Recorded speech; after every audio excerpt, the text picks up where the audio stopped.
Welcome back to Reality NSFW. We're here talking the challenge. But before we do, we want to tell you a little bit about one of our newest sponsors, and that's NordVPN. Nord's going to help you get secure and private access to the internet. A VPN service provides you a secure, encrypted tunnel for online traffic to flow. Nobody can see through the tunnel and get their hands on your internet data. NordVPN is the best VPN if you're looking for a peace of mind when you use public Wi-Fi, access personal and work accounts on the road, or want to keep your browsing history to yourself.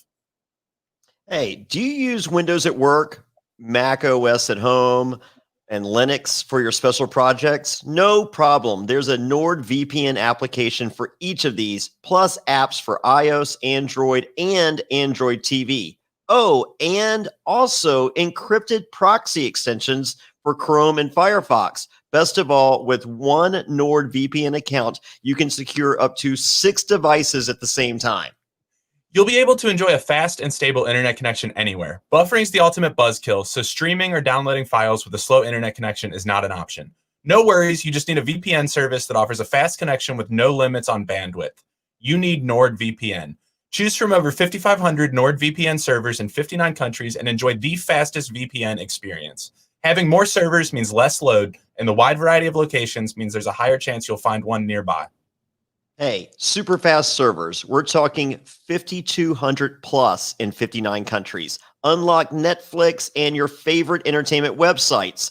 30-day money-back guarantee protects data while traveling in public, like airport, coffee shops. CyberSec Suite, which acts as an ad blocker. Gotta love that. Faster connection with Nord links. And no data logging, 24/7 customer support. We're talking live chat and emails, and up to 6 simultaneous connections. Double data encryption for increased anonymity. I gotta say, I'm using Nord right now, and we have a special deal for our listeners. Go to nordvpn.com/SurvivorNSFW and use the coupon code SurvivorNSFW at checkout to get a 2-year plan with a huge discount plus an additional month for free. That's NordVPN, NordVPN/SurvivorNSFW. And be sure to use that code SurvivorNSFW to get a 2-year plan with a huge discount plus 1 additional month for free. Hey, let's thank our sponsors at NordVPN.com/SurvivorNSFW. And that's promo code SurvivorNSFW. Boom. Let's get into the challenge, episode 4. This was another fantastic episode. I'm loving this season. I think it's no secret if you've been following me anywhere on social media. The challenge is my new favorite show. I am obsessed with the season. I'm loving it. Johnny, what are you saying on social media? I never post on social media yet. I've posted like 20 times that I love this season of the challenge, and I've shared stuff. I'm usually a ghost. So okay. See, I've been kind of a ghost on social media. Crazily, it's so weird. I'm usually so active on there. Laying low currently. I will have my time to shine soon enough, I promise everyone. But let's talk episode 4, Duplicity. And oh my God, was that so aptly named? Oh boy. I thought it was going to be about one person's duplicity, and it took a real heel turn at the end there. Fessy. Oh my goodness. Wow. I mean, at the end of the day, this is a competition game show for $1 million. Mm-hmm. And I feel as though Fessy has come into the season with that mindset and that mindset alone. And maybe that'll work for him because he's never won a challenge up until now, right? Correct. Yeah, I hear you. But he came in 3rd last season. All he needs to do to win last season is have better cardio than Johnny Bananas or learn how to ski. I don't think what he needed to do was backstab everyone and make a bunch of enemies. I don't know about that.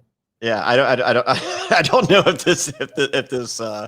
this new strategy is going to be beneficial. I'm just saying that the end game is winning the $1 million, by any means necessary, and he's choosing nefarious means. Yeah, I mean, it was entertaining television. I feel like he's going to get some comeuppance, but we'll see. Yeah. Oh yeah, where's Maria? Or Marie. Sorry. Good question. Where's your wife, Maria? My wife Maria is upstairs. Okay. Marie Rhoda from the challenge, who normally is joining us every week. It was just the holidays. She's still out of town with her family. She'll be back next week. I talked to her today. She said she's returning home this weekend, I believe. So sweet. She'll be back soon. Okay, yeah. No, we're excited to have her back. We were supposed to have a special guest replacement for Marie just for this 1 week, and I think there's a family thing going on there. He might be joining us, he might not. So if he does, it'll be a surprise. Yeah. We'll be excited for any challenge input we've got, but until then, you've got me and Jonny. I think we've got. I think we both have our views and opinions, and I've got a lot of opinions. Yeah, and I listened to last night's reaction show with Lauren and Alex, and I learned plenty there. So I feel like I'm adequately prepared. And good God Almighty, do they know how to make a fucking compelling fucking reality show? Oh boy, do they! There's so many threads that are explored in this. The Devin storyline, the Tori storyline, and the way they're developing Fessy. I'm fascinated by all these characters they're building. But biggest of all for me this episode was my man Nelly T. Oh my God. Not only do they make a great episode, his story arc over the last 2 seasons, I was in tears. I actually cried watching Nelson go down in another Hall Brawl 2 seasons in a row. It was pretty crazy. I mean, like, we'll get to the Hall Brawl. Like, I as I said, I watched way back in the day, and it's been so long, and then I'm watching, and I was like, holy moly! But yeah, no, I have lots of thoughts on the Hall Brawl that I can't wait to flesh out. So, but let's start at the beginning of the episode. Tori is not happy about being paired with Devin, and this is painfully obvious at the beginning of the episode. And anyone would be. Yeah, but that's okay if Devin doesn't like Tori, because Fessy likes her and makes it no secret to the viewers at home, and also reminds everyone that Tori is engaged. Holy shit! Yeah. I know. I saw Tori address this on social media in case anyone missed it. She was a little worried that the narrative might be spinning that she may have cheated on Jordan, and that's why they broke off their engagement. She was just putting that rumor to bed. Her and Fessy did not hook up. That is not why her and Jordan broke off the engagement. And everything with her and Jordan was totally amicable. And she's going to be pissed if MTV starts skewing the narrative that way. Oh, so the engagement is off. It is, as of a few months ago. Yeah. Oh, wow. She is cute AF. Holy like, I'm seeing there's this cast is so beautiful. I mean, just top to bottom. I mean, it's a incredible looking cast. I mean, that I think they do an amazing job, getting different personalities, different lifestyles, and I think they paint a broad picture of America, the world. I mean, we have the UK represented in other places, and beautiful cast. Tori's my kind of girl. I mean, like I'm just like, holy moly, like this girl. I mean. Oh, she might be single. Smitten kitten. Jeez Louise. I mean, I feel Fessy's already laid claim. I mean, you can fight him for her. Oh, yeah. This should work out great. So Teresa is talking with Jay in the hallway, and she says that Fessy and Anissa will probably target him. And this is kind of a throwaway line out of nowhere, because like as we've seen, like Jay's kind of been playing the floater role for good reason. He is on the smaller side of some of the guys.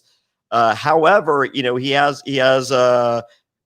been there before, so he's not fresh meat, to attack in that aspect. So I think he's playing a smart game for him. I mean, anyone that's followed Jay on social media or even watched him on Survivor, like, he was athletic on Survivor, but his social media, I mean, like, this dude is a stud. He's on the smaller side of some of these fucking beasts, but he's still a stud. Oh, yeah. I mean, he took down CT last season in an elimination round. So, yeah, I don't think you can count him out. But I also do think this, we talked the first few episodes, when are they going to start really going for the skulls? I think we're sort of at a point where people are trying to pick who they want to face in the ring, who's the biggest layup out of the guys, who's the biggest layup out of the girls. I think people are starting to target Jay, and like when we get to Josh, maybe inventing drama with Jay so that they have plausible deniability when they want to go against him head to head in elimination. I think that's all that was. It was kind of disgusting. I mean, as someone that's friends with both of them, more so. I mean, I have Survivor blood pumping through me, and it's not just CBS blood. It's I think I think I have that CBS blood, but like I'm type O negative or whatever Survivor is. That's what me and Jay are. So, but both Josh and I do have CBS blood. But yeah, no, that was weird. But once again, we'll get there. We discover early on that Jay doesn't trust, or Josh doesn't trust Jay 100% for no reason. Mm-hmm. There's no reason ever given for this in confessionals, in any scene we get, no flashbacks, nothing.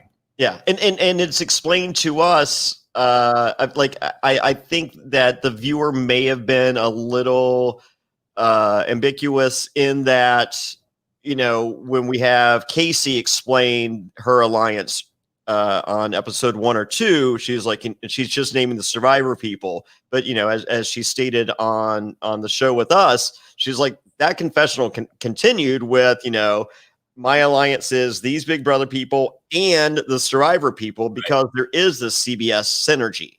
Mm-hmm. And so the fact that Casey's in bed, not literally, with Jay, Josh by proxy should be in bed with Jay. Yeah, I would agree. And you can see the struggle Casey has in this episode of trying to get her friends to work together, of like, why the hell are you guys doing this? Well, it's one more so than the other. Yeah. Oh yeah, totally. Yeah. So, but then we get the origin backstory that I never knew I needed, but God bless me, I did. Big T. Oh man, this was really emotional. This was pretty impactful. So I guess she was born in Malawi, and both of her parents have passed, and she was given to her aunt to live in the UK as a gift, because you couldn't be adopted. But then at the age of 4, she was finally adopted. Yeah, like I guess just different views on like belonging maybe in their culture. I'm not quite sure what the difference is. I'd love to ask her more about it. It's a fascinating story. So, but I'm just sitting there and I'm just like, oh my God, I love Big T. And listening to Lauren and Alex last night, they're just like, reading between the lines, they're setting up Big T to be a returning player in future challenges. Yeah, she's so good in the confessional she's doing. Like they're using her as a narrator between all the scenes. Between all the other characters. I love the way they're using her, and she's hilarious. She's great. I mean, she's just amazing television. And I mean, you're crossing so many demos. I mean, you're talking about a worldwide person, just everything. Like she's a total package. And I don't know if she's cut for Survivor, but oh my God, I would love to see her on Survivor. I mean, I just think she's just one of those compelling characters in reality television that are so few and far between she's won my heart. Yeah. So, and she had my heart before this episode began. Mm-hmm. Yeah. I'm just so glad she's able to hack it this season in the physical challenges, because she went out in the past with a foot injury, and I kind of didn't know what it was going to look like when she returns, if she was like a big threat. But no one's targeting her as a layup. She's not top of mind for anyone. So no. So and I think her social game is through the roof. I mean, like you have Devin, who if he doesn't like you, he tells you. And that would be Amber M, who is also in the room during this origin story. This is so weird from Devin, because Devin is like having this emotional connection with Big T. Devin lost his father right before he went out and did the challenge. They're connecting. And then his segue into the next topic of conversation is, Amber M, go to bed. No one wants you here. Yeah, real quick, when they come back from the challenge in which Devin eliminates Wes, he goes, strongest man in the world walking in, or I am the strongest man in the world. And then when he comes back from the from the next challenge, he goes, I am the smartest man in the world. as he walks into the room. Yeah. Yeah. So I love those, and I loved his conversation with Big T. And I'm a heel. I'm a bad guy, you know. And I love it when a guy's an asshole. But like the Amber M thing, like it just didn't play well. No, I agree. Like, do the funny asshole things. Don't actually be an asshole and hurt someone's feelings and upset them. Yeah, I mean, like as I said, I get if you don't like. There were plenty of moments on Survivor where I didn't like someone, but as I said, yeah, like you said, you find the funny way to let them know that you don't like them. Exactly. And he has the wit and the repartee to do it. Why was it? I mean, like I understand you're laying you're drawing a line in the sand, but was it necessary right there? And you know. Truth of the matter is, it kind of worked out for him. But some luck of a poorly designed daily challenge. I think it worked out for him. But yeah. So I think otherwise than not so much. But I just, as I said, for someone, for me watching the show, like I think good reality television is a show in which you're like, that's me. That's my cousin. That's my mom. That's my boss. That's the person I hated in high school. When you see those characters represented by other people, I think that's a good job of doing a reality television show. For me personally, I agree. I just think the emotional attachment that you have as a viewer, seeing these people represent people in your life, I just think works better. So, and just personal, other people they're like, no, I want to see people that are not like the people I know. And I'm like, well, if you only know 4 people, it might be a pretty shitty show. So I understand all that. So, but I'm watching the show and I'm just like, I'm Kyle and I'm Devin. That's me. And then to see me do, I'm just like, ooh, no, come on, man. And I don't think I like Amber M either. Well, the thing is, I feel nothing for Amber M, but in this scene, I start to feel really bad for her and want to defend her because this is just so uncalled for. And like, this is a rookie girl who already probably feels like she doesn't fit in and is kind of over element. She's obviously the weakest person in the house. She's definitely worrying about that. And then here's this asshole on a power trip just being a jerk to her for no reason.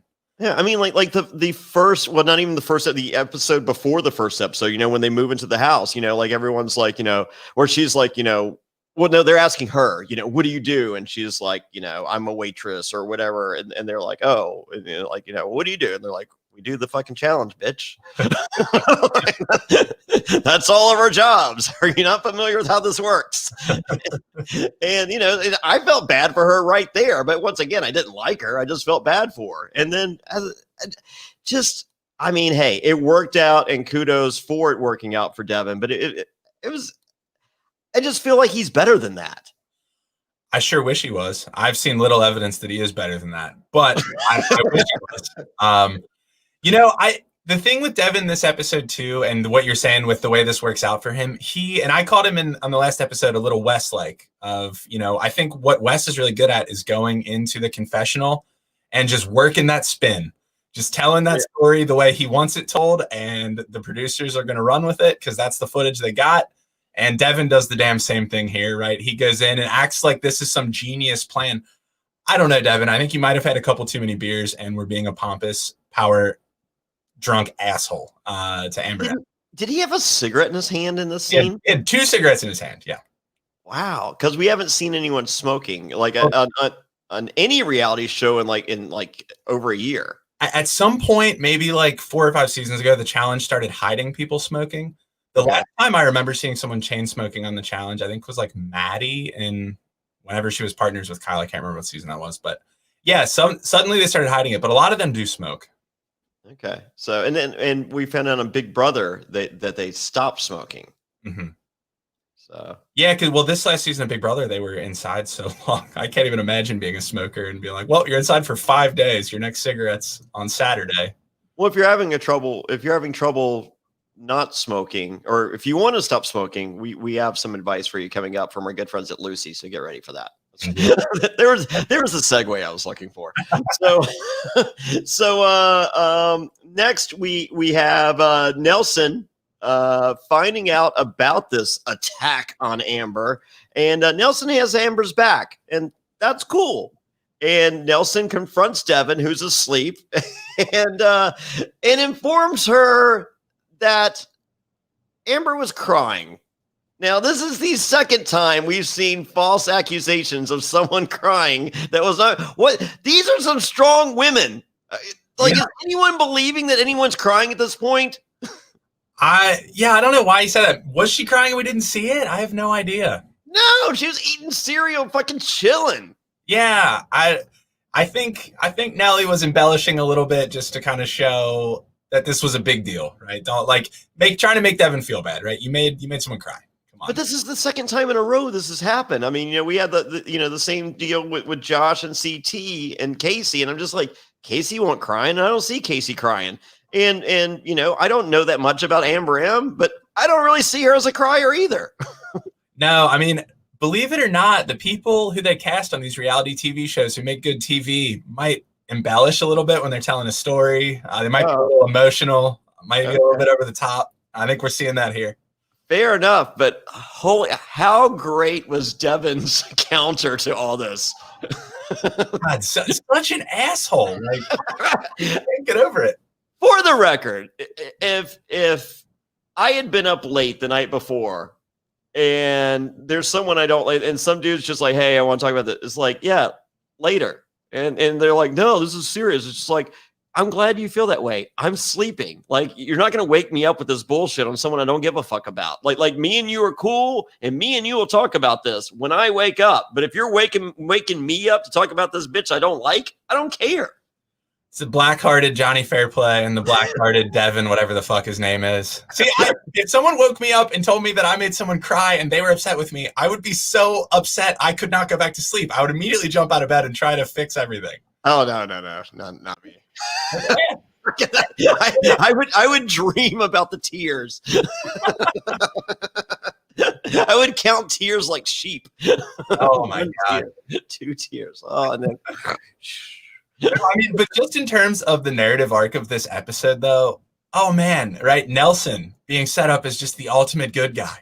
Yeah, no. I had Nelson's back in that. Like, I thought it was really cool that he was there for Amber. However, Devin was my guy on this exchange. Okay. So, but I do not fault Nelson in any way other than the hyperbole of the tears. Yeah. I think that's fair. That's a little too far, maybe, but All right. So let's go to our first challenge, or our only challenge, really. And are they called challenges? What are they called? Tasks? Fans call them like daily challenges. Okay. Anyway, drone control. So, have you ever worked a drone, Zach? Well, have you? See, I bought Piper a drone when this whole drone phase first hit, 4 years ago? Mm-hmm. So I got a good deal on a drone, and I don't know if it's not that good a drone or if I'm not that good with a drone. But Piper was like, this is worthless to me. Mm-hmm. And I honestly didn't do that much better. And this is coming from a guy, much like CT, who's played video games my entire life, and anyone that doesn't know up, down, left, right, BA, start, come on, get over yourself. There's nothing to brag about, CT. But I was kind of shocked that CT knew it, to be honest with you. I don't really see CT as a gamer, but anyway. So, but this kind of, I had my Tyco RC cars, I'm like remote control cars and stuff. I'm great at. And I assumed I would be good at a drone, but I was horrible. But as I said, I felt like I bought a cheap drone, and I think if I had a better drone, I would be better. And I would imagine that they had top of the line drones for this for the challenge. Yeah. So before I talked about my own experience with drones, I was making sure that you weren't after I just outed myself as being a bleeding heart who would wake up and go try to make people's day better. I was making sure you weren't just going to stomp me after I told you that I also have had terrible experiences trying to fly drones. Okay. The school I work at actually has a drone club, and another teacher has a really, really expensive drone, like thousands and thousands of dollars, that the school uses for promotional materials. and stuff like that. And I have tried to fly that before, and it's top of the line. It's impossible. I have no idea what I'm doing. I gave up after like 10 tries. So so it doesn't matter if it's cheap or good. They're still difficult. Ask someone who's good at it, and maybe they can tell you the subtle differences. All I knew is it was frustrating, and I think this challenge was set up for failure. I'll tell you, like on video games that I'm a pretty competitive gamer. I mean, I'm not fucking Ken from Survivor Gabon, who's Super Smash Brothers world champion.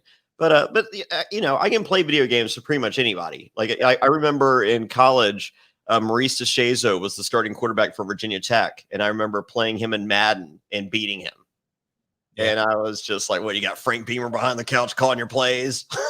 Option roll out right, brother. I see it coming."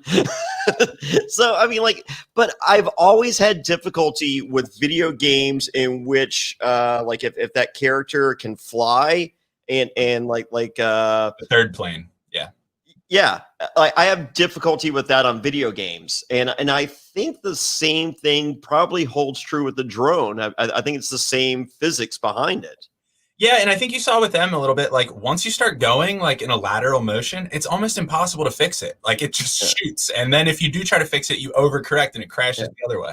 And not being able to see. If the person controlling it could also see versus I did Celebrity Fear Factor with Twyla, and we had to do a demolition derby. And my hands were duct taped to the steering wheel of this demolition derby car, and Twyla was in charge of the gears.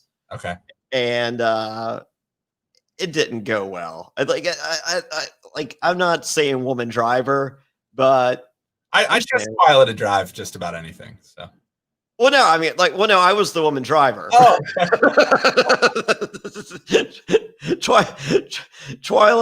Twyla probably needs to manscape more than I do. All right. Promo code Survivor. We'll get there too. Don't worry. but I think there was some woman driver scenarios going on in this competition. It's just just go. And just go is not the directions you need when flying a drone. Yeah. So yeah. So no, I'm so glad to hear that it's difficult with an expensive, because I have friends that are really good with drones, and they're just like, oh yeah, you need a good one. And then I'm sitting there thinking, I'm just like, all right, well, I feel like I wasted $50. Do I really need to waste $500? Yeah, maybe if you do a course or you're skilled, but no, I think the way you fix this challenge is let the person flying the drone be able to see where the drone's going. Just make the destination so far away that only the person with the viewfinder can read the code. Sure. Do it that way. I think that would solve this, because there were so many nooks and they couldn't even tell what the hell they were doing. The communication part made this absolutely a nightmare. Yeah, they had no idea what was going on. But for all that was wrong with this challenge, TJ fucking laughing made it possibly my favorite challenge ever. Yeah. When TJ is trolling them, it is so good. I mean, I'm in tears just watching TJ, because he's just he goes, "Can you really be?" And they're like, "Dude, how would you do?" And he's like, "Not as bad as you." My dream job is just being TJ Lavin. If he needs a stunt double, just give me a face mask. I'll just go be TJ Lavin. He gets to roll around in tanks, pull up in helicopters, make fun of people. He rules. Yeah. Who was saying the other day that they have to do all the fucking grandiose stuff to make up for the fact that they're not as good as Survivor? And I'm just like, you're insane. No, I don't agree with that at all. I think it's just as, I mean, we're seeing human dynamics to the fullest extent. I mean, that's what real, an amazing season of Survivor is when, just there's blood feuds. And that's what we're seeing here. Constantly. Yeah. And new ones created at the end of it. I mean, just whoa. I mean, so no. And the fact that they do have the grandiose stuff is just even extra eye candy. Thank you. Oh yeah. No, I completely agree. I've never seen challenges like they pull out in the challenge. It's wild. So Yeah, I mean the beautiful, like, the explosions and all that. It's no different than, instead of having a challenge that costs $8 to make on Australian Survivor, which is typically pretty good. It's U.S. Survivor doing over something, under something in a puzzle. Got it. Yeah. So, and how much, how many thousands of dollars do you think they spent on that? Yeah, I hear you. And like in comparison with what the challenge is doing in terms of storytelling and the dynamics they get between these like vendettas you're talking about, like, I know Big Brother is a far cry from Survivor, but a character like Fessy, I watched for like, how many episodes are there of a Big Brother season? Like 40? I knew nothing about Fessy, and he went like damn near until the end. And then I was watching him on his original season of the challenge, and I learned all this stuff about his family. I learned that he's a Muslim. I learned all this backstory that I'm like, where was this on Big Brother? This is so fascinating. I learned about him being a tight end and barely missing the NFL. Like, come on. The challenge is crushing it with storytelling, with character development, and the challenges are just so epic. Yeah. The character, you think the difference in character development is the 1 hour or the hour and a half episodes? It might be. Yeah, because we get to check it out like 4 times an episode rather than just once or twice. Yeah. I mean, that's what we're seeing with, for those of you that are missing Survivor, we're watching Australians version of Survivor from 2017. I think we're on episode 8 right now, and most of those episodes are an hour and a half in length, and just the character development on those are just so amazing versus what we've seen in recent seasons of US version of Survivor. And if you'd like to join us, as I said, we're only 8 episodes in. How many there's like 20, 23, 20, 26? Mm-hmm. 26 episodes. So still time to catch up. So go to adfreeNSFW.com. Join today. If you don't like it, I'll give you your money back. But I think you'll love it. And we're loving it. So we watch a new episode each week and we do a podcast about it afterwards. So it's a lot of fun. Check that out at adfreeNSFW.com. But I think with the challenge, the 90-minute episodes is the difference maker. Yeah, I mean, I think that's a good ratio. If you're going to have 2 challenges in an episode, which most every show does, you need an hour and a half, because that gives you the time to check in, I think, 4 times back at camp on Survivor, back at the house on the challenge. That gives you all of those times that you can develop a different piece of the character story each time. And that makes such a difference rather than only being able to do that twice. Huge. Yeah. Big time. You know what? I just realized we missed something. Fan favorite Liv didn't make it. She didn't make it. Yeah. How did we miss that? So Michi is now a rogue agent. Liv is out, the second female who didn't make it through that fight on top of a moving semi truck. It's shocker that we lost 2 people from the most intense challenge I've ever seen. 2 injuries. Cool. Do you think they're going to kill that challenge going forward, or do you think they're cool with that? I don't know. We'll see what happens. It's kind of weird, but the elimination rounds in the creator have been really good, so I don't think they're displeased with what they've gotten. I mean, I would not have wanted to. I like visually. Like, as a viewer, I'm just like, that's some of the coolest shit I've ever seen in my entire life. Fucking fighting on top of a fucking semi going 50 miles an hour with fucking nets and no fucking harness. Like, I'm just like, what? But as a competitor, I'm like, no. Yeah, no. I mean, I'd worry about flying off the back. Like, there are lines painted on the ground that you can't go past, or you're in danger of flying off the back of the truck. Like, yeah. No. 50 miles an hour, just wind could take you there.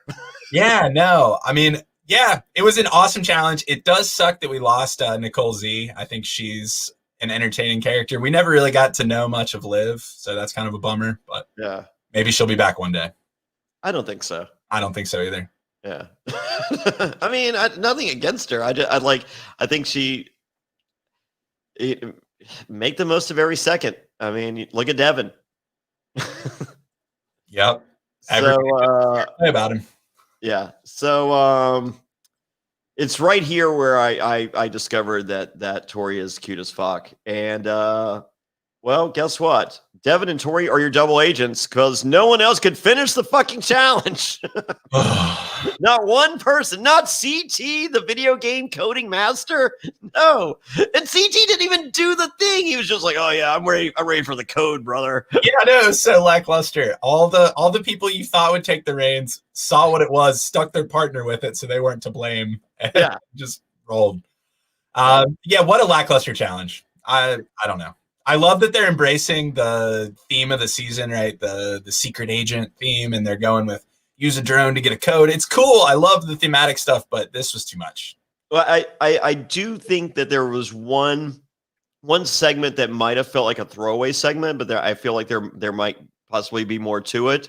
Nam realizes that Lolo is not patient, and I see this as a possible deterrent in their potential relationship. Oh no, Trouble in Paradise. I mean, if I'm Nam and I was just like, ooh, like this, here's a red flag. A huge one. Is this ever gonna go anywhere? Like at the best of times, were you hopeful for Nam and Lolo? Oh yeah, I mean, I just want to see those fucking amazing kids. I mean, like their kid would be born with the the COVID vaccine pumping through their veins. I think they're that amazing of superhero. Like they're real life superheroes, both of them. Oh yeah. So their kid would be like,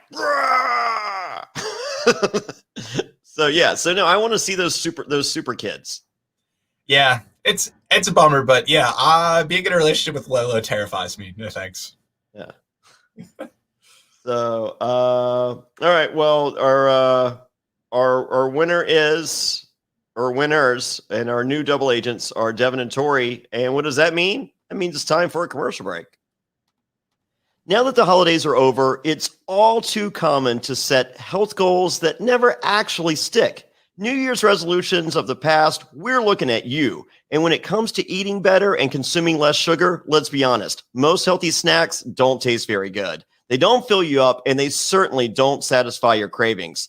This episode is sponsored by Monk Pack, who make snacks that taste like our favorite sugary treats, but with 1 gram of sugar or less. Monk Pack Keto Granola Bars contain just 1 gram of sugar, 2 grams of net carbs, and they're only 140 calories. They're great for anyone following a keto lifestyle, but also the perfect snack for anyone who is trying to eat better or cut back on sugar and carbs without sacrificing taste. Yeah, I am a huge fan of these bars. I start my morning off with one every day. I mean, you know, I can get lazy. I like to set some health goals for myself. That's my big focus in 2021. I'm watching shows like The Challenge, and I want to be a beast like CT. I need these Monk bars to start my day because they give me the energy and the power to push through some tough workouts, and I'm a huge fan. I think CT could have used the Monk Pack keto granola bars. I mean, they have soft and chewy texture. They come in delicious flavors like coconut, cocoa chip, maple pecan, and my favorite, peanut butter. Ooh, they're so good, and they're perfect for a quick breakfast, a snack between Zoom calls, or a late night treat that you don't have to feel guilty about. In addition to being keto friendly, the bars are also gluten-free, grain-free, plant-based, and non-GMO with no soy, trans fats, sugar, alcohols, or artificial colors. Hey, they taste incredible, and you can't beat the low sugar nutrition or taste that they provide. And by shopping online, you can avoid another trip to the grocery store by getting Monk Pack delivered right to your door.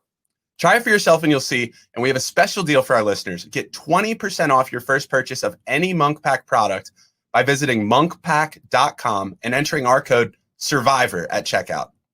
Yeah, and Monk Pack is so confident in their product, it's backed with a 100% satisfaction guarantee. So if you don't like it for any reason, they'll exchange the product or refund your money, whichever you prefer. So to get started, just go to monkpack.com. That's monkpack.com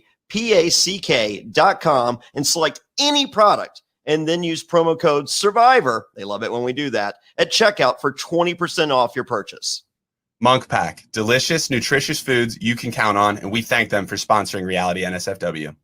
Listen up, fellas. 2020 sucked. It's the new year, which means new balls with our sponsor, Manscaped.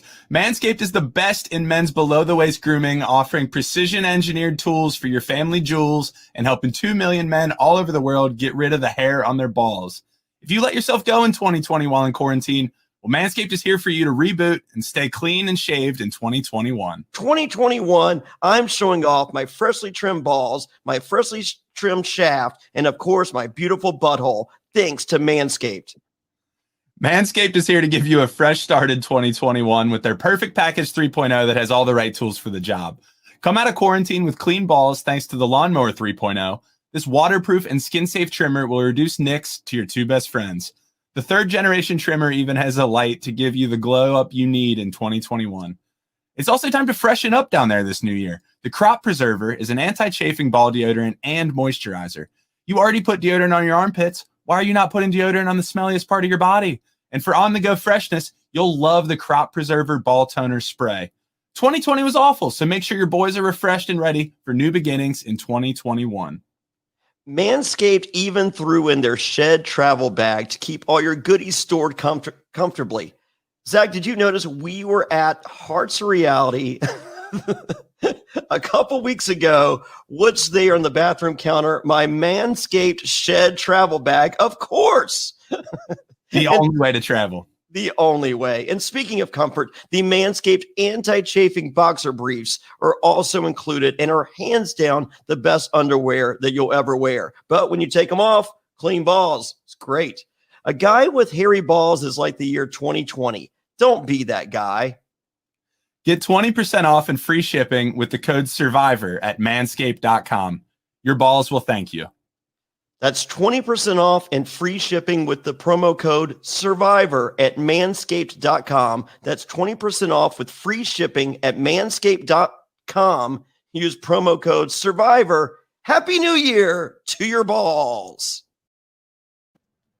Hey, We are back. Johnny, what's up? we almost forgot to mention our newest sponsor. That's right. This episode is brought to you by Four Sigmatic, a wellness company that is known for its delicious mushroom coffee. That's right. I've been drinking mushroom coffee for the first time my entire life this week, and I love it.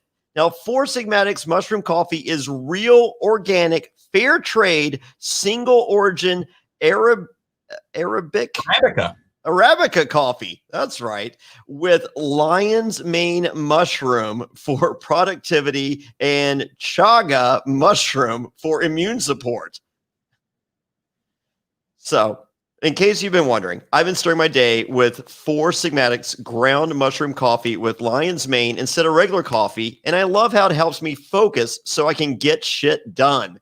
It's amazing, and I absolutely feel an uptick in my productivity every time I drink it. It helps me focus like nothing else.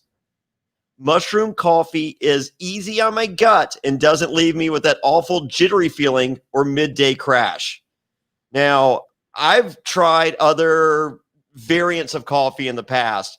This one, like I'm alert. Like I don't feel like that caffeine-y type buzz going. Like it's like I'm just there and ready to attack the day. I love it.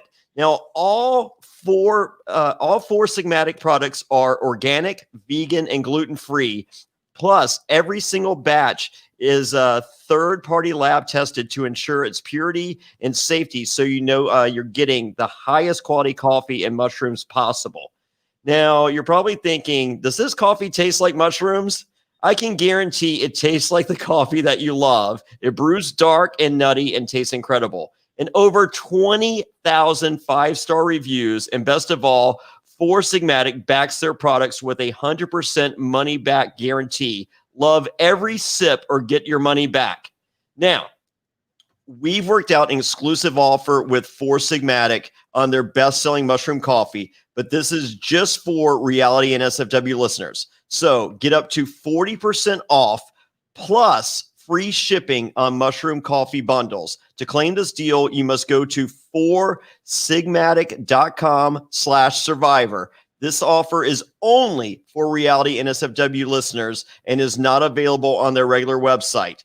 Once again, save up to 40% and get free shipping. So go right now to foursigmatic.com/survivor. They love it when we use that.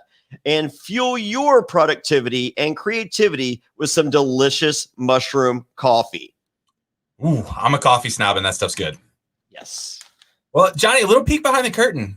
When we were taking a little break there, I checked my cell phone, and my brother-in-law texted me. This is surreal. He texts me. He says, "Hey, funny story. I'm a little drunk and just tried to fly a drone off my 3rd-story balcony. The wind took it. It started drifting, and I had no way to gain control. It's gone. Damn it." Boom. So that was his big Christmas present from the family, was a drone, and he lost it in downtown Denver. So if you're in Denver right now, there's a free expensive drone laying around somewhere. Oh my God. Let's go to Denver. I want to steal his drone so bad. I think if you have a really expensive drone, you can get the controller for it relatively cheap compared to the price of the drone. Oh, I'm sure. Yeah, someone's capitalizing on that. He's going to go searching for it, and he's never going to find it. Oh man! All right, so everybody, where is this at in Denver? I haven't been to his new apartment. I'm not sure, but it's in Denver. It's in Denver. All right, so everyone, if you're near Denver, I mean, what states are near Denver? Oregon. Sure. No one said there'd be math, Zack. So if you're near Denver, hey, you know what? Corinne from Survivor is from Denver, and I heard a pretty good Corinne story the other day. I'll tell you after we get off the air. Holy moly.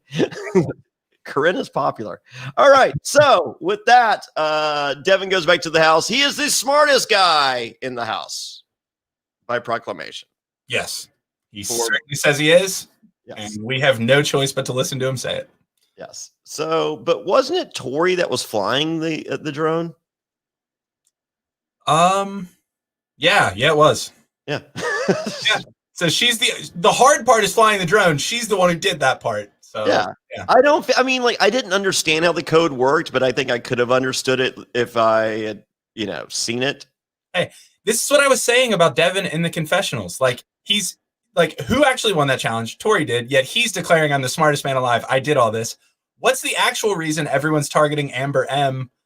Tori's going around telling all of her friends, I want her in the elimination. That's who I want down there. So come on, man. You're giving yourself a whole lot of credit when I think your partner's doing a whole lot of work. Yeah. He's got a good partner.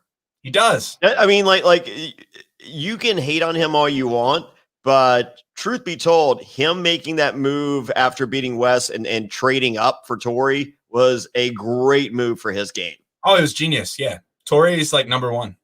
Yeah. So no, that was, you really, it's a house divided, and he really capitalized on that. Mm-hmm. So, yeah. The people we're seeing stolen it makes sense. Casey, elite, Tori, elite. This makes complete sense. Well, Casey's not that elite. If you're a part of that alliance, you already kind of have her.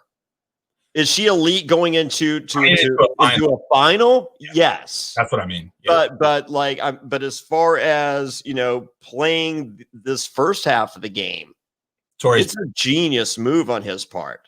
Oh yeah. So we find out really quickly, and I felt like Devin's kind of rubbing off on Tori immediately. Tori's going after the week, and she wants a skull. Yep.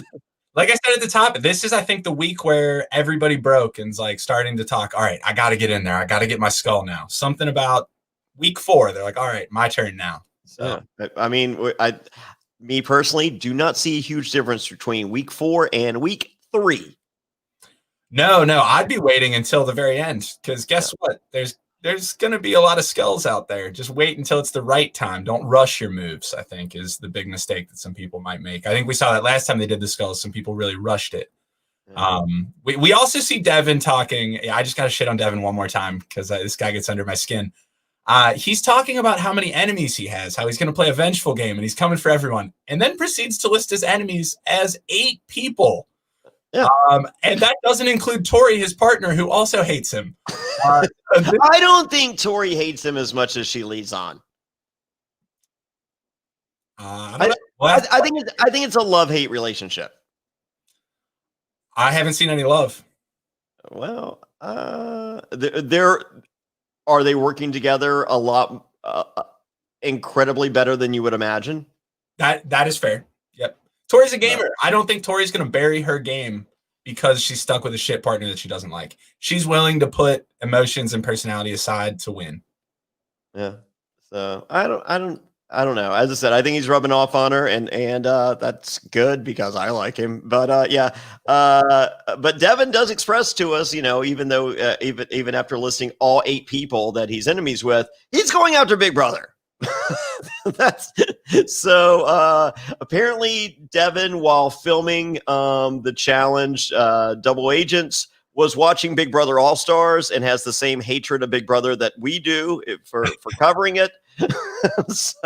Yeah, I'd be interested if, like we keep talking about the Big Brother and Survivor people as being one conglomerate. I wonder if in the mind of the people in the house, like, are the Survivor people just being called Big Brother, or are somehow Jay and Natalie getting off scot-free? I think they're getting off scot-free. You would think there would just be a CBS hatred, but no, I think it's just isolated to Big Brother. Well, do you think they'll let them say like the CBS Alliance? Like, we're going after CBS? I think they'd be told by producers, like, hey, just call him Big Brother. No, I think you could say CBS. Okay. I mean, they're a part of the Viacom. I mean, I think they have a problem with anything that's not a part of the Viacom family. Like CBS and Viacom, they're in bed together. Like on what was it? On Survivor Season 40 Winners at War, there was an alliance between Nick, Wendell, Tony, and Sarah Lacina. And It was 2 cops and 2 lawyers, and they called themselves Law and Order. Mm-hmm. And Survivor, they're like, no, Law and Order is an NBC show. You can't do that. So I think under the CBS umbrella, they could say they hate CBS. I kind of wish that happened so much. I will never say those words. I love CBS. CBS, if you're looking, how's it going? No, it sounds absurd. I love it. Yes. So what's good for when the house is when there's a little bit of tension in the house and you want to explode it a little bit? We'll open up the nightclub and pour the booze. Boom. And let Corey and Nelson dance because those guys have some moves. Who doesn't have moves? Fessy. And I was so happy to see that he can spit 0 game. I love it. So this was my highlight of the episode. Fessy wants Tori, but she's engaged and all, messing up his plans. If Fessy's an honorable guy, he would never throw his friends under the bus. He would never try to get with someone who's committed. He's an honorable guy. Yes. So he decides he will take Gabby. So not his first choice, but he will take Gabby. And in his pitch to Gabby, he explains that loyalty is his strong suit, as in, he loyally is in love with Tori, but will F Gabby if given the opportunity. And loyalty like his best friend in the game, Nelson, who he definitely won't go after in the elimination. Yep. Yeah. Loyal dude. And what does he finish with? So we're gonna talk later. We're gonna talk later. She says you're not getting in my bed. Yeah, by talk, if you mean get in my bed, then no, we're not talking later. So yeah, Fessy's a stud, and I've seen some of the mean social media stuff, and you guys are cruel and funny, so don't stop. I mean, but truth be told, Fessy's a fucking stud. Oh yeah, I'm by definition the game so that other people have a chance. Yeah. So no, he's ridiculous. But like, holy shit! Like, how can you be that big a stud? Like, less is more, motherfucker. Shut the fuck up. Like, he could honestly say nothing and look pretty, and girls would be like, I probably need to blow Fessy. But no, he talks, and they're like, guess what's not going near my mouth? Fessy's dick. I think everyone in that room was thinking that. Yeah. Right? How is that possible? People don't understand. Like, I've done pretty well for myself. I'm little Jonny Fairplay. Not everywhere, of course. But I've done talk the talk, motherfucker. Bring it. So that motherfucker cannot. His talking, his, his talking results in walking. Yeah. Tori is, I think, the first to be alcohol fueled in the club scenario, in which Tori approaches Josh as if he needed approaching in any emotional state that Josh finds himself in, and proceeds to tell Josh, Devin hates you. He hates you. Why was that necessary? Oh man. Well, you can tell Tori's drunk because she doesn't blink. All of a sudden, just like that for like the entire conversation. She does not blink. It's insane. Yeah, this was real instigation. I don't know. Yeah, see, I used to date Katie Doyle from Road Rules, and she used to do all the challenges. Oh, yeah. And Katie would get alien eyes when she would drink, and I was just like, "Ooh, all right, here's the other Katie." there goes my dishes off the balcony being thrown at someone. So, not that she can aim because the eyes are going everywhere, but Oh my gosh. yeah, apparently like Tori sober is like a really calculating game player. Tori drinking is a force of chaos who wants to see Josh fight people. So yes. So, by the way, Katie Doyle throwing my dishes off the balcony at people at passersby. Oh, that's real. Okay. Oh yeah, very real. I was evicted from that apartment in Hollywood. That's lucky. That's the only repercussion, that no one is suing you for that. Yeah, it's pretty crazy. Very good. Katie Doyle, shout out. You know what? We need to get Katie Doyle on here. I would love to. Yeah. All right. So, I hit up Trishelle about doing the show. Another person we need. Yeah. Oh yeah, she's not watching. Oh yeah, that's just put her on anyways. Who cares? Yeah, she is not a fan. She's OG. We can talk OG the challenge with Trishelle all you want, but not a fan of the new stuff. So, she doesn't think they're pretty. I want to talk to her. What's up? She doesn't think they're pretty. No. Yeah, I do. I do too. Yeah, she doesn't. Okay. So anyway, now it's time. Josh has enough alcohol that it's time for him to go after Jay for no reason. Yeah, I know there is a reason. Yeah. There's definitely a reason. This is calculated. Josh has decided that he needs to go get his skull, and he wants a layup. He wants his easiest opponent in a physical challenge because Josh is a big guy, and he decides that his easiest opponent is going to be Jay, someone in his own alliance. And no one else outside of the alliance is going to be upset or reticent at all to throw Jay and Teresa in. So he decides, I need a way to drive a wedge between me and Jay so that I'm still good with the rest of my alliance after I go after Jay. And this is how he's doing it. Ineffective. Very bad. I didn't think it played well at all. I thought it was a bad look for Josh. As I said, I like Josh and I consider Josh a friend. And his emotion is definitely his kryptonite, and I think alcohol more than anything. I mean, I don't drink, but when I was drinking, if I were to do Survivor and I was drinking, I wouldn't drink, because even that 12 minutes that you get to drink on Survivor, that's going to do enough damage to give you a buzz because you're so malnourished and all that. Mm-hmm. I could just see it, if I were drinking, I could see that negatively affecting my game, and I'm going out there to win $1 million. So if I were drinking, is 12 minutes of pleasure? 12 minutes of drinking would be, an hour, 2 hour buzz. Is that 2 hour buzz worth potentially losing $1 million? Because I think you could lose $1 million in that amount of time. I definitely think so. I mean, drinking in this scenario seems like a nightmare. Like, not only are you stressed, so you're going to drink more, it's an emotional game. You're playing with your emotions, having to betray your friends, trying to this is a classic scenario of like every person's weakness of drinking too much and saying something or doing something they regret, all packed into one. And they're all like living in this incestuous house where they only have each other to talk to and interact with. Yeah. I think your best bet is to not drink. And I think some of the most successful challengers have been the people who I've never seen across many seasons even seem drunk once. Yeah. And I think Josh, already an emotional player, adding alcohol to that equation is doing him even less favors.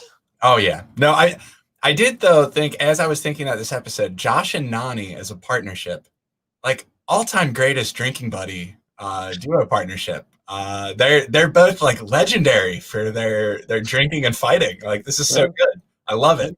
There we go. So I mean, I said I like Josh, and I would, you know, I don't think this comment will be received well by our listeners and viewers.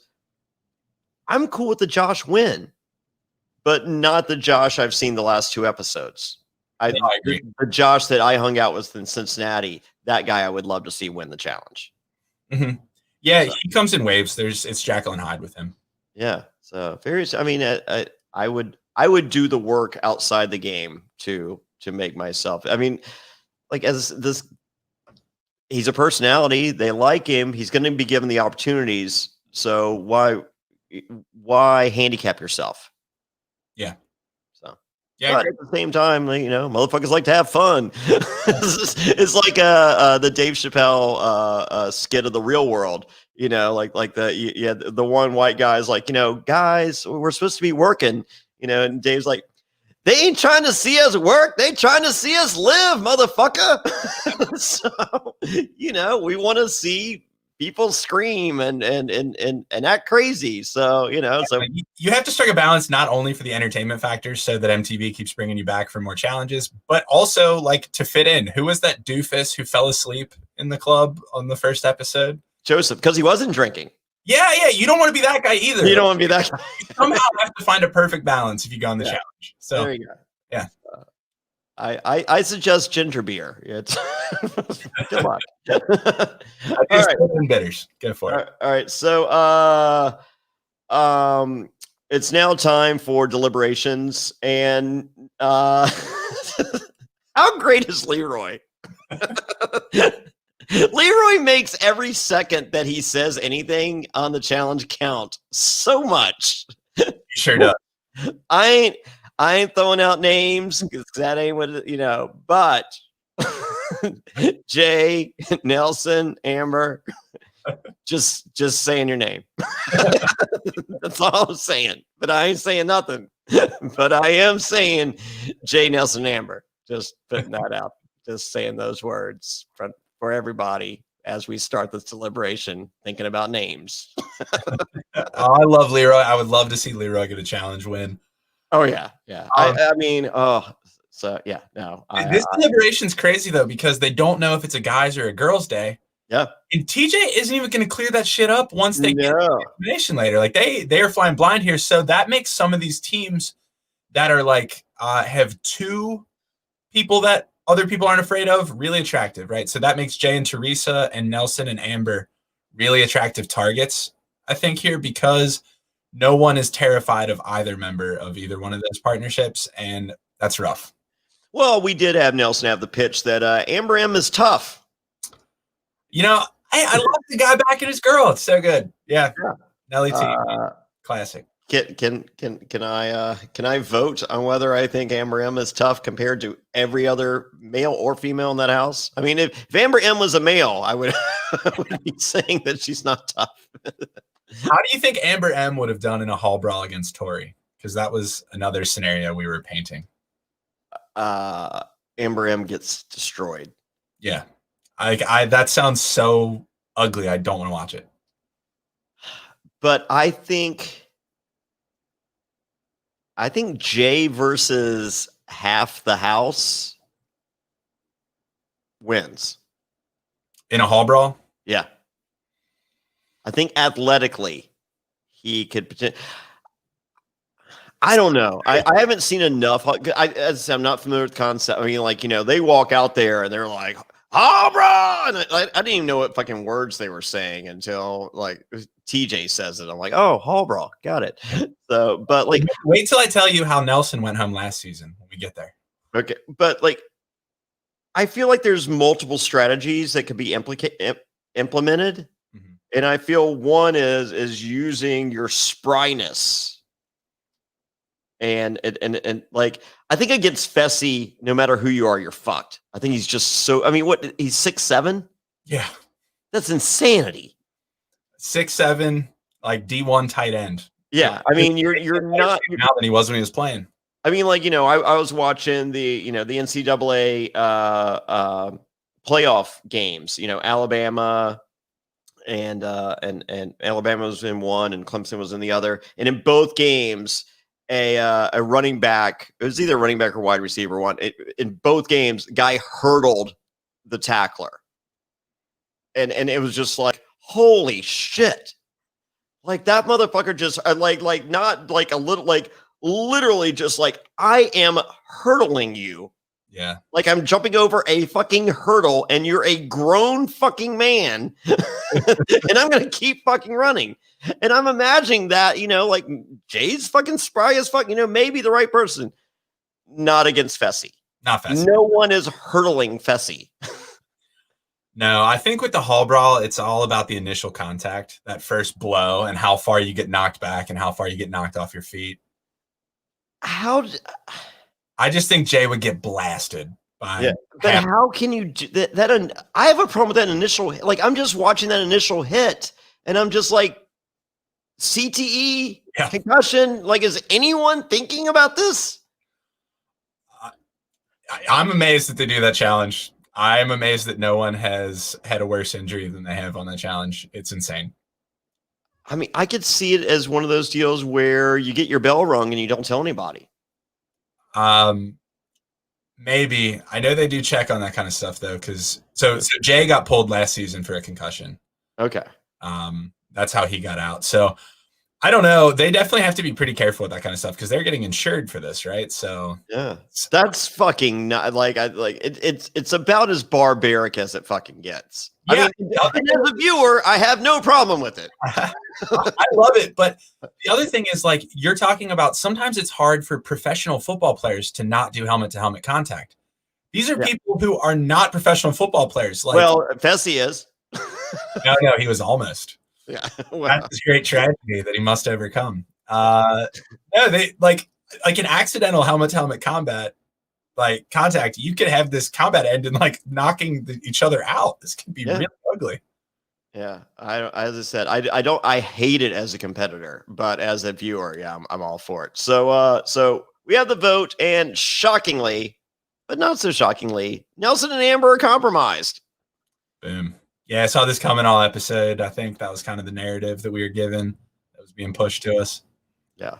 And so we arrive at the crater and Hall Brawl! Everyone is lit. They're ready to go. Did you catch the throwaway line? Because I didn't catch it watching the episode, but I did, listening with Lauren and Alex. As Fessy passes Tori, he tells Tori, put me in. Mm-hmm. Or I want this. Yeah. Yeah, he said something to indicate it. Yeah, and holy moly! And Lauren and Alex were under the impression that little conversation was all it took, and I'm thinking there was another conversation that we didn't see. I mean, we've seen Fessy and Tori be friendly, not that friendly. I'm not saying that, but I would have to imagine that they had a conversation. They both want to go in there and get their skull. Fessy and Tori have both talked to a lot of their friends about that. We've seen them hanging out, talking about wanting to go in and get their skull. I would imagine that, there was some sort of relationship there that they had planned on this. If it's something super physical, Fessy wants it. And that makes Tori's decision really easy. She doesn't see eye to eye with. So if she's got a plan, she can just fall back to with someone who's not going to be mad at her. That's great. And maybe Devin and Fessy making a deal. Could be. Fessy's like, look, I get my skull here. I'm not coming after yours. Yeah. It definitely could be. Although I do think Devin seemed a little blindsided when Tori said Fessy and Anissa. Yeah, but he didn't fight it. I don't think he could. He could, but he could have potentially put himself down there. Yeah, I think if he would have voted differently. He did. He seemed I felt it was a shock, as in she's actually going along with the plan that we potentially discussed. Okay. Yeah, it could be. I think we'll find out a lot more next week. Mm-hmm. So I would have this is one of those deals where Survivor's done it like maybe twice ever, and certain shows implicate or institute this device. I would have liked, a scene, a cut to a scene, when they make when Tori makes her choice, and even either after that or either after Devin agrees, a flashback to 1 hour earlier. Yeah, I like that technique a lot. I would have been really cool with that. Not giving it away early in the episode, but explaining it now. So, I mean, they do have time next week, but that's one of those I would have been like, ooh. So, but I mean, I guess it did leave us with a lot of drama, a lot of questions, a lot of you want to incite social media discussion, and not telling us everything does do that. Mm-hmm. So. Yeah, I agree. I mean, you can question so many things about this. I have so many questions about this. I would love to talk to some of the people out there about what all went into this, because so many people seem so shocked. Anissa seems shocked. Josh seems shocked. Like, there were a lot of WTFs from everybody. Yeah. As I said, I think the conversation took place between Fessy, Tori, and Devin. And I don't think Anissa was there for that conversation. That's wild if that's true. And that shows premeditation, that he was going to dump her for Casey all along. Yeah, this could be a grand plan. Fessy was planning his heel turn all along. Okay. All right. Fessy brought some strategy. So. Fessy brought some strategy, but so herein lies my difficulty with the returnee season. So we learned that Nelson, or who went. So Nelson, Corey, and Fessy bonded like a lot on Fessy's original season, which was last season. And Fessy flew out along with Nelson and spent time with Corey for Corey's gender reveal for his last child. Yeah. Yeah. That right there is like real shit. Like real life, like Survivor All-Stars,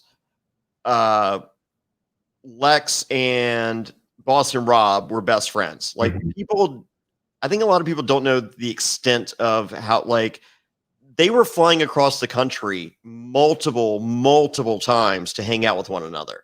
They were bros.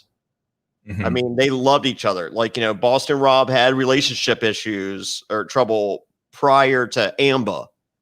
He would fly to Lex's and sleep on his couch crying.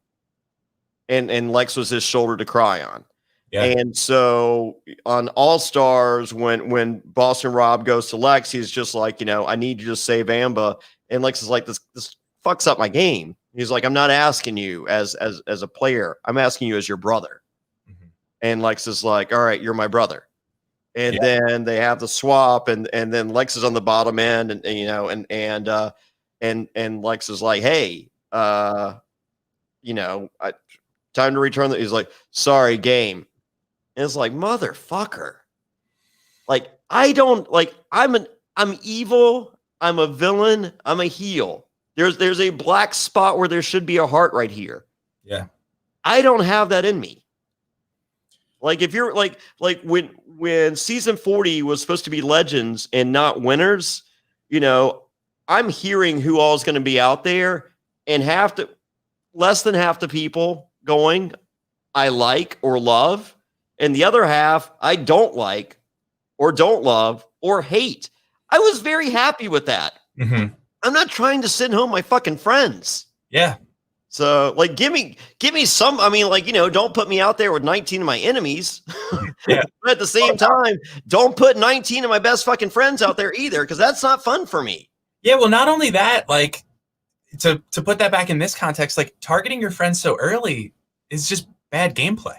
Yeah. No, I mean, like those three should have been like, hey, we get to the end and then we figure this shit out.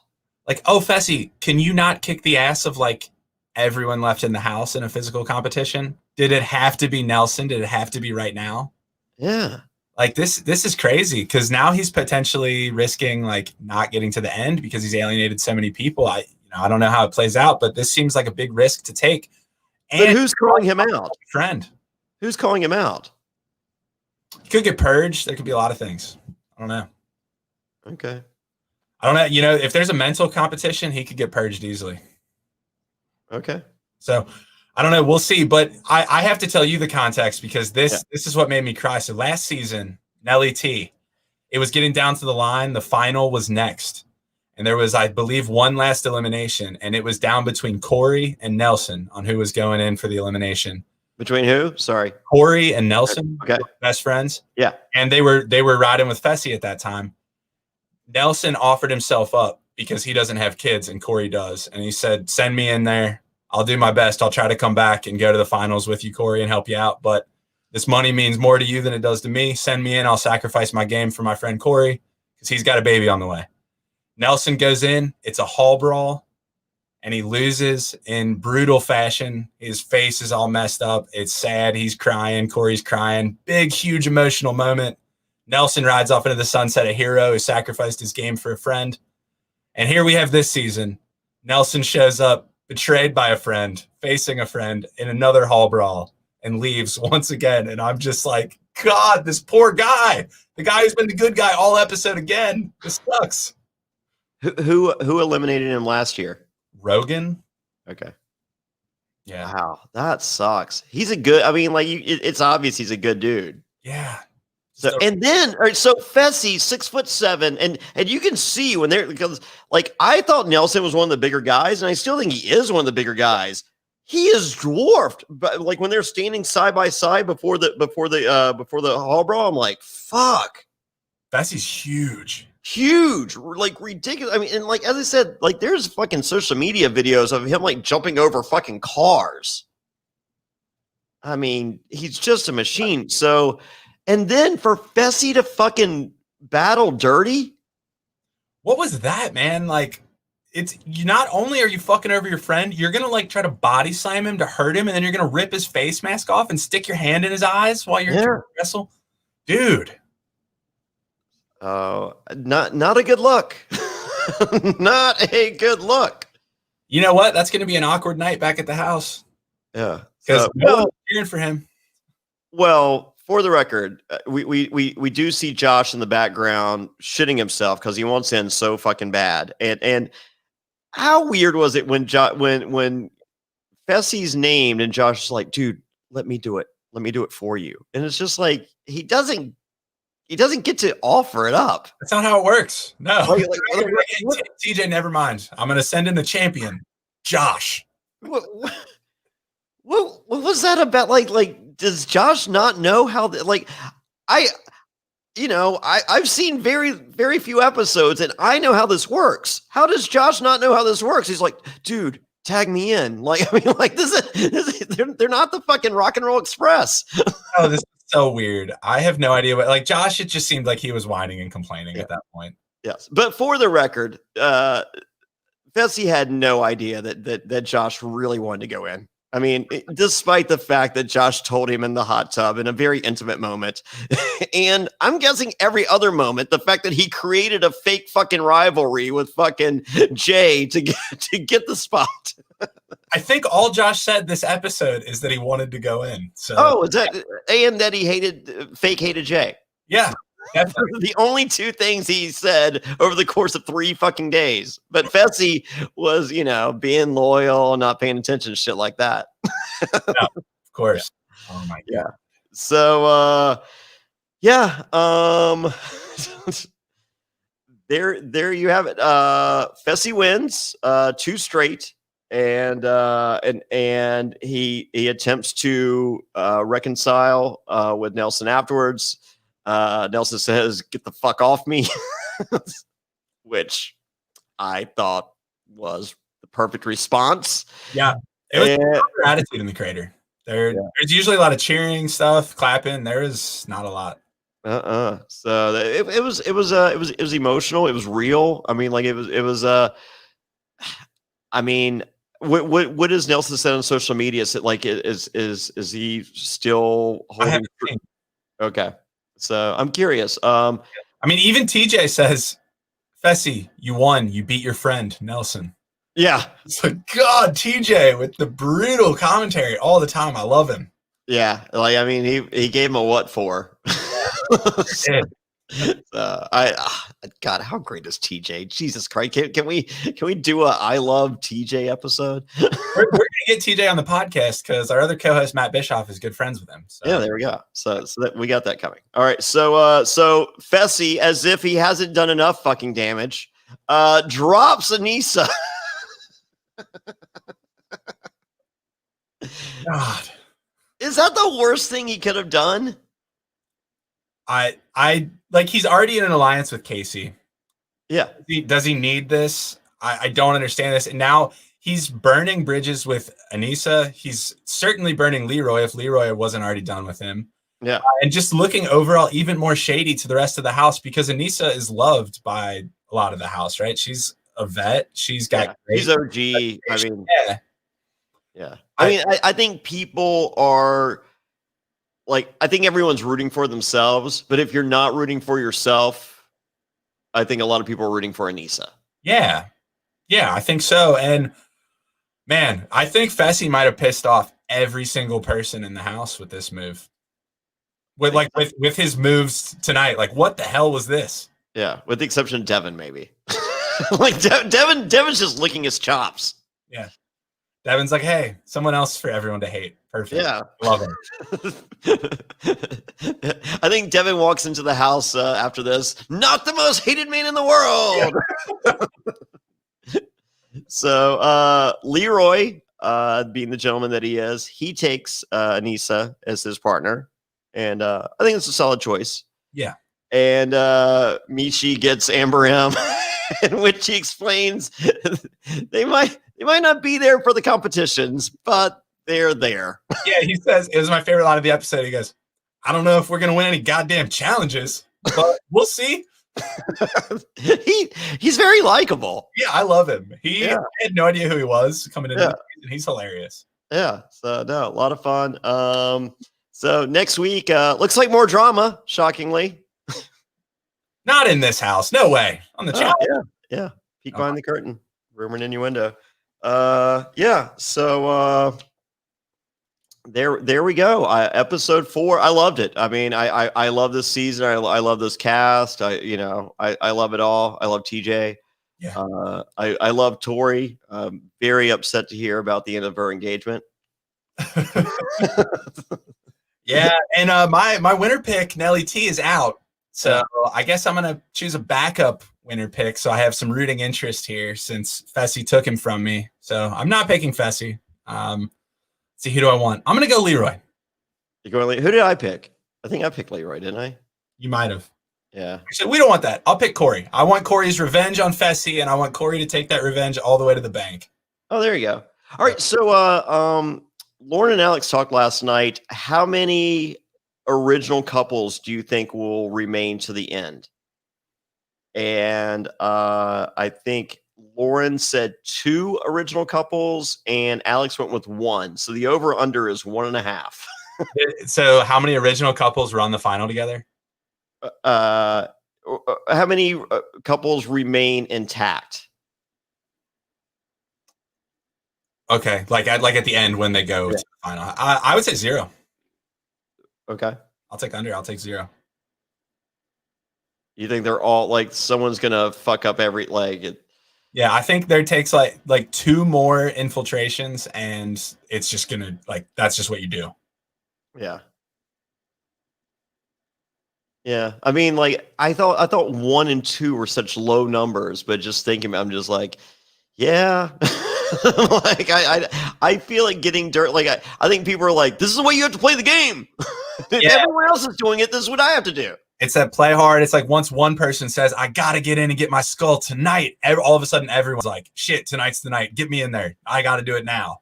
Yeah. How many different partners do you think Casey ends up with? How many episodes are left? That's the answer. I mean, her and Fessy might not lose. So I don't know. That's a really strong duo. Oh yeah. Once they become, if they just double agent it out. Yeah. I mean, that's a possibility. They're strong. I don't know. I guess Nam and Lolo are strong as hell, and they haven't Yeah. much. They don't want anything. Would Casey throw it?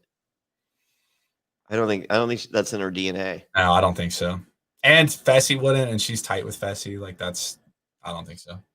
You think she's still tight with Fessy after this? Not as tight as she is with like Josh and folks, but yeah, I think she still has a good relationship with Fessy at this point. Yeah. So, I mean, if I'm Casey and I'm on, and if I'm paired with Fessy, I mean, despite the damage he's done, it's not a bad person to be fucking paired with. Yeah, like she might be the only person in the challenge who's not pissed off at Fessy right now, other than Devin, because Devin's not the biggest asshole anymore. Like, and I feel a lot of Casey's work is repair work. mm-hmm. So I mean, it gives her something to do.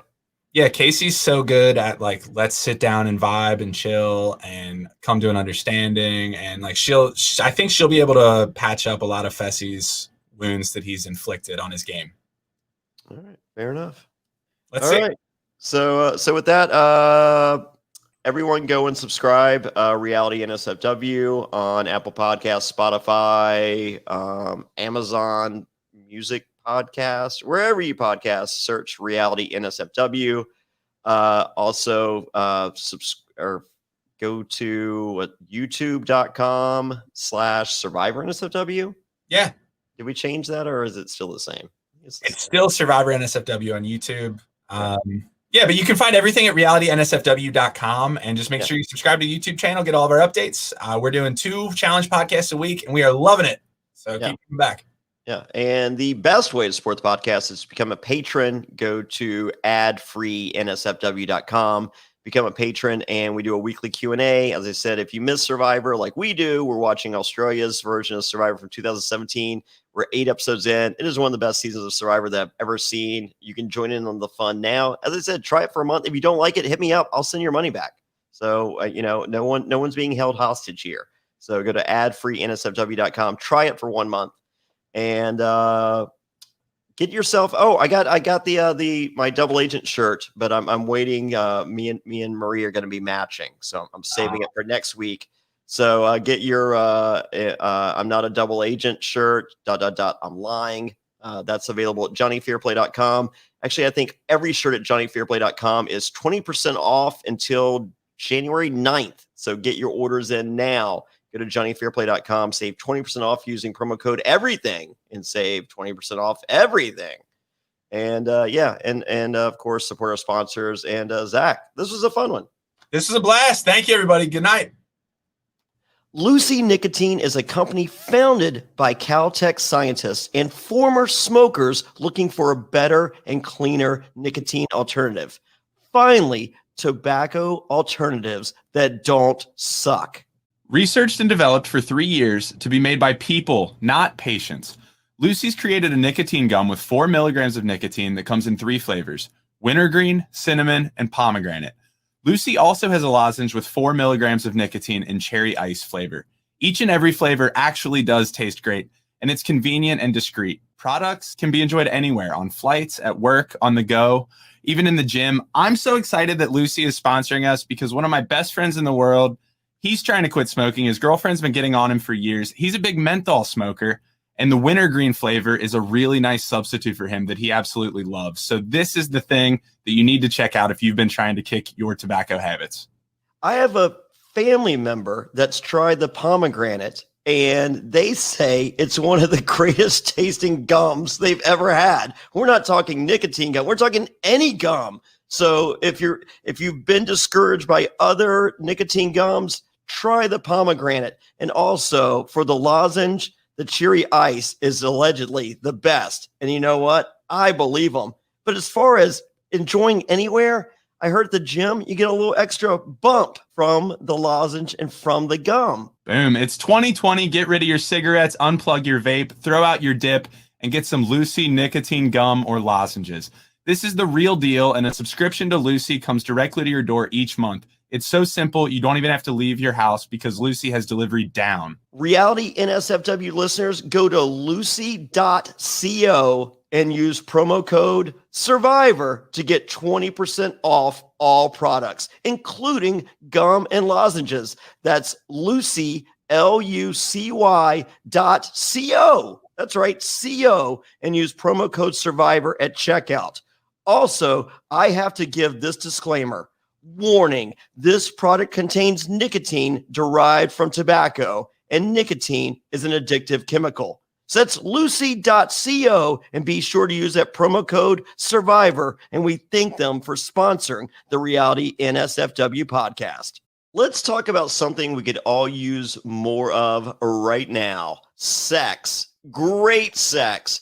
Now look, I love sex, Zach. I don't know about you. It's my favorite.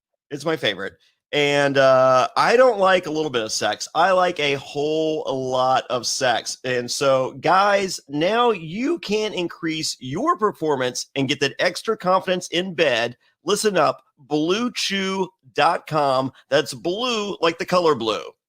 Blue Chew brings you the first chewable with the same FDA-approved active ingredients as Viagra and Cialis.